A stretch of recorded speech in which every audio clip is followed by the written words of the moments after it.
Bonjour tout le monde, c'est moi Saito801 et donc hier j'avais préparé une review euh, bah, comme tous les mercredis, mais j'ai eu un petit souci.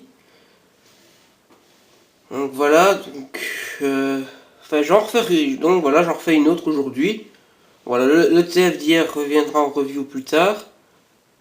Donc voilà, donc aujourd'hui je me suis dit, allez, je vais quand même faire une revue assez courte. Donc voilà, vu que je suis un petit peu malade. Je suis un peu enrhumé, donc voilà, des fois je me sens un peu patraque. Et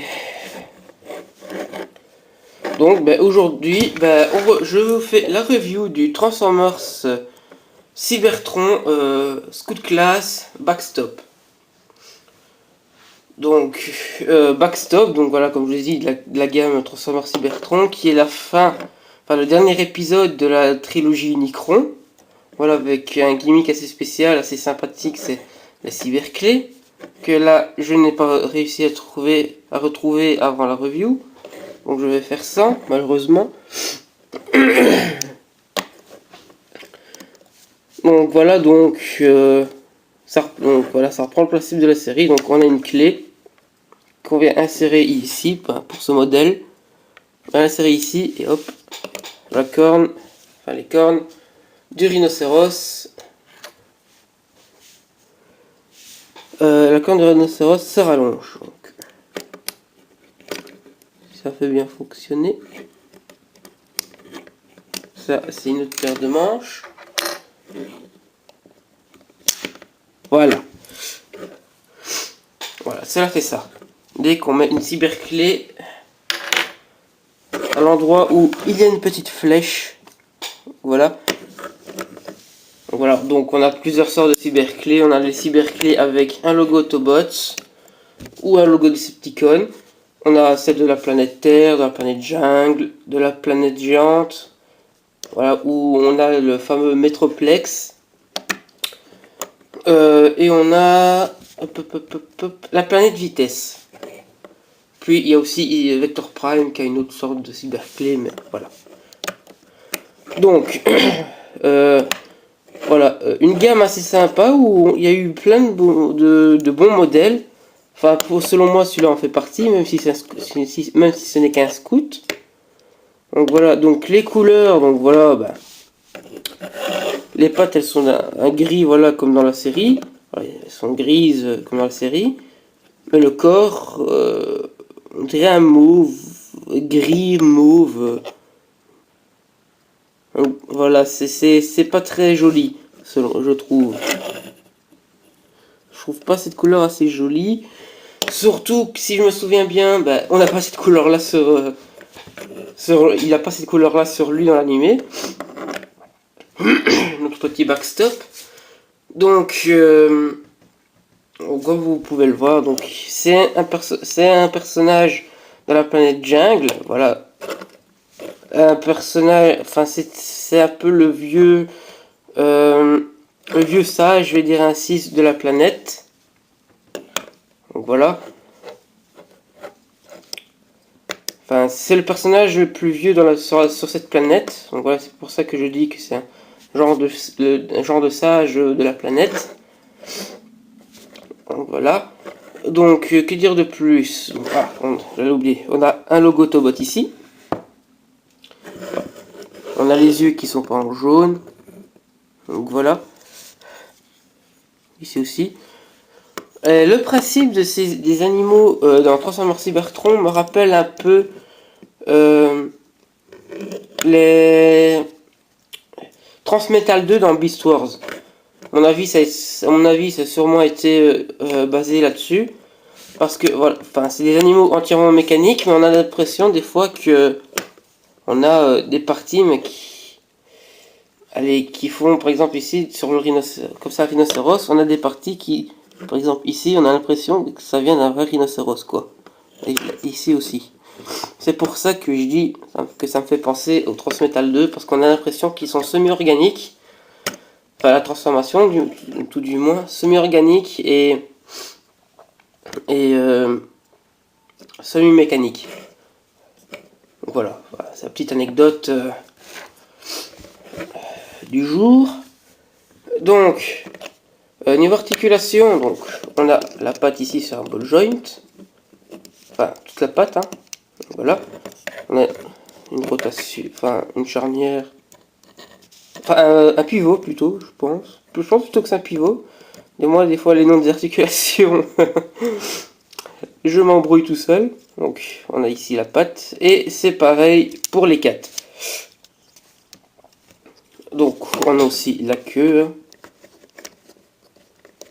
Ne voyez pas d'allusion perverse au mot queue, s'il vous plaît. Donc voilà. Aux garçons qui regarderaient cette review, donc, s'il vous plaît.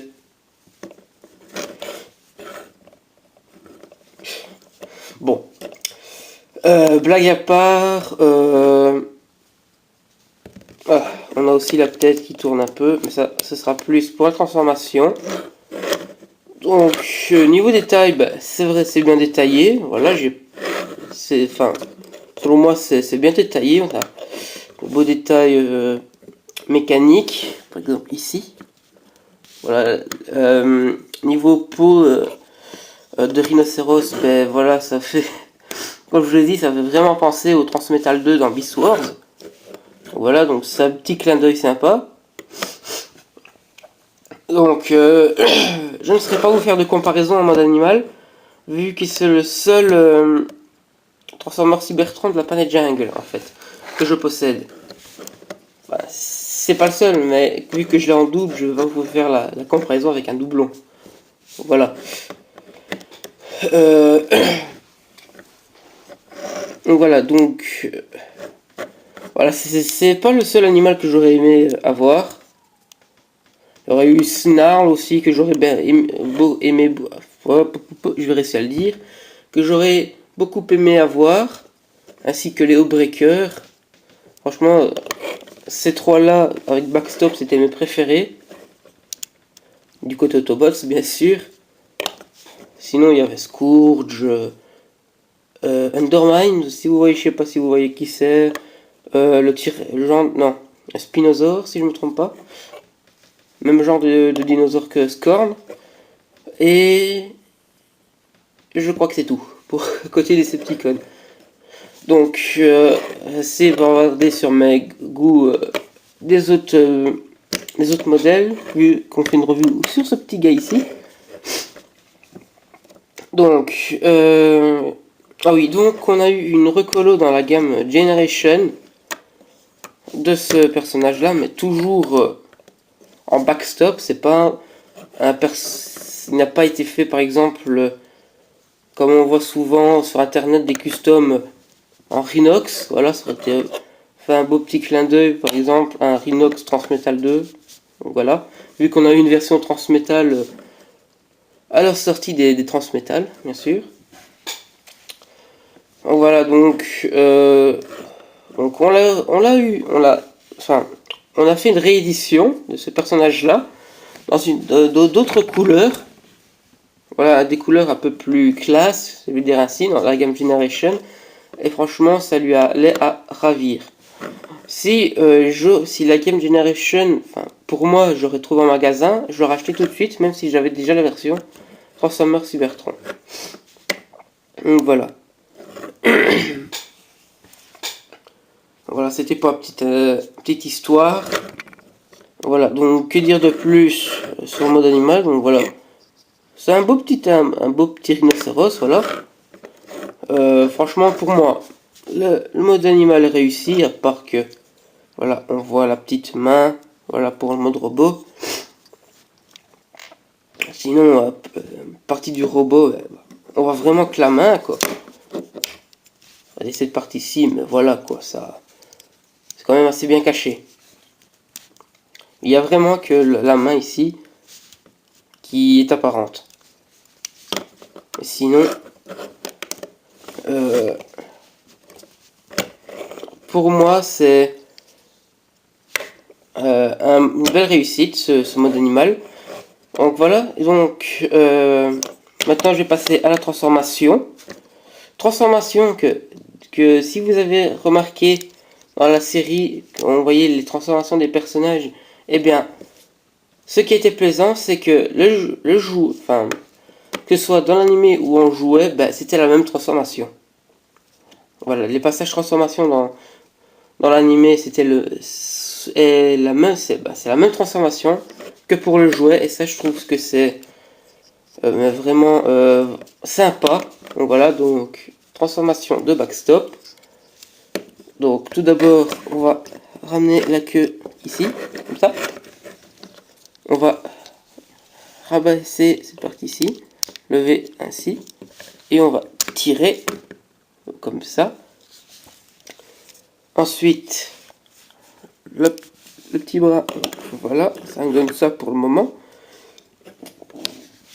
Donc, après, les pattes, on vient les clipser ensemble.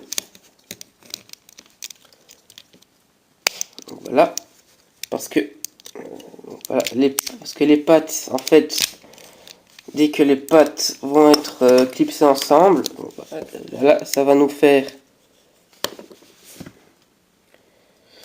les jambes du robot. Donc, petite étape que j'ai avancé sans vous préciser, c'est en fait dès que vous avez les jambes de transformer, bah, vous tirez ainsi, comme ça, on a le bassin de backstop, parce que c'est simplement sur un système à coulisses. Hein. Donc, voilà, simplement un système à coulisses. Donc ensuite, le bras, vous le tournez ainsi. Voilà. On a bientôt fini. Et pour cela, pour le finir, on va juste basculer cette pièce-là pour faire apparaître la tête de backstop. Donc, je vais essayer de faire un petit zoom dessus. Donc voilà, on voit vraiment des petites dents. C'était la caractéristique des personnages de la planète jungle dans Transformers Cybertron. C'est les habitants de la planète, et ben, ils avaient tous des petites dents, petites canines qui dépassaient de la mâchoire du bas. Voilà, c'est assez sympa.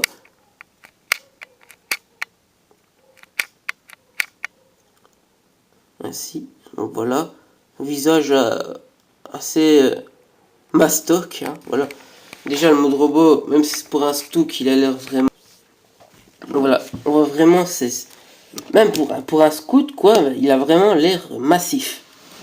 C'est, à mon avis, dans sa jeunesse, dans l'animé, c'était un bon gros bourrin, comme on les aime. Comme je les aime. Donc voilà, mode robot.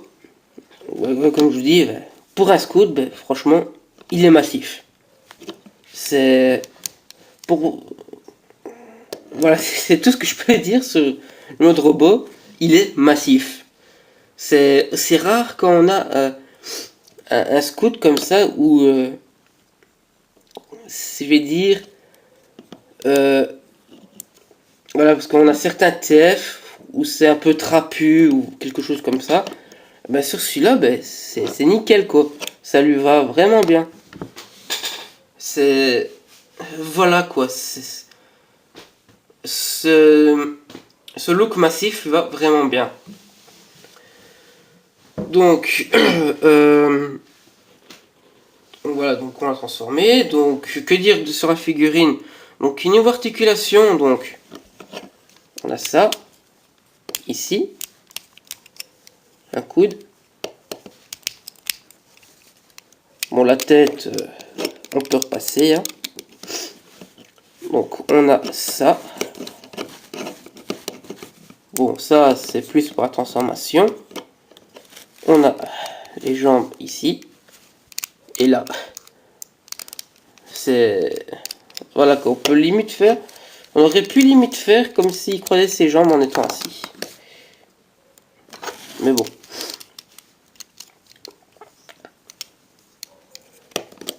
Donc, niveau articulation, ben voilà, c'est vraiment basique pour un scout. Enfin, c'est du scout quoi. Niveau articulation, c'est pas que c'est basique pour un scout, c'est que c'est les articulations d'un scout quoi. de l'année où il est sorti, quoi. Les scouts avant n'étaient pas aussi articulés que maintenant. Voilà, on n'a même pas de genou pour lui, pour vous dire. Il a même pas d'articulation du genou. Le pauvre. C'est les jambes droit comme un piquet. Donc voilà, donc on a le logo Autobot qui est toujours là. Hein. Donc voilà, donc cette partie-ci qui a été cachée en fait par la patte. Ici, ben voilà, ça fait. Allez, comme un certain organe, comme certains organes internes. Enfin, moi, ça me fait plutôt penser à ça. On a aussi ça de l'autre côté. Donc voilà quoi. Niveau pause, ben, je ne saurais pas vraiment vous faire de pause vu que c'est assez basique. Enfin, c'est assez limité niveau articulation. Est-ce que je vous le recommande? Pas trop. Il n'est pas indispensable. Moi, je l'ai pris parce que je l'aimais bien dans la série. Il est assez sympathique. Je le trouvais sympathique dans la série, il m'a plu, donc je me suis dit, voilà, je vais l'acheter. Voilà, bon, moi c'est surtout pour un coup de cœur pour du personnage dans la série que j'ai prise, donc voilà, que j'ai acheté. Et pas de E à la fin, vu que c'est un garçon. C'est un vieux papy. Donc voilà quoi, donc moi je l'ai pris, donc je vous le redis, je l'ai pris parce qu'il m'avait plu dans la série. Le personnage m'avait plu dans la série, mais sinon par ça, bah, voilà quoi, il n'est pas indispensable. Il n'est pas indispensable pour votre... je ne peux pas parler. Il n'est pas indispensable pour votre collection quoi. C'est... vous l'achetez, c'est bien, mais si vous l'achetez pas, ça changera rien. Il est quand même bien, mais voilà, il est pas indispensable. Voilà, c'est tout. Hein. Donc, j'espère que cette review vous a plu. Abonnez-vous à la chaîne pour être au courant de toutes les... oh là là là. Pour être au courant de toutes les autres vidéos qui vont venir. Bien sûr, vous n'êtes pas obligé. Hein, voilà, je vous oblige pas, comme certaines personnes ont l'air de faire sur leur chaîne. Voilà. Bon, vous n'êtes pas obligé de vous abonner à la chaîne, mais ça fera toujours plaisir. Comme un petit j'aime si la vidéo vous a plu. Donc je vous dis à mercredi prochain. Et portez-vous bien d'ici là. Salut!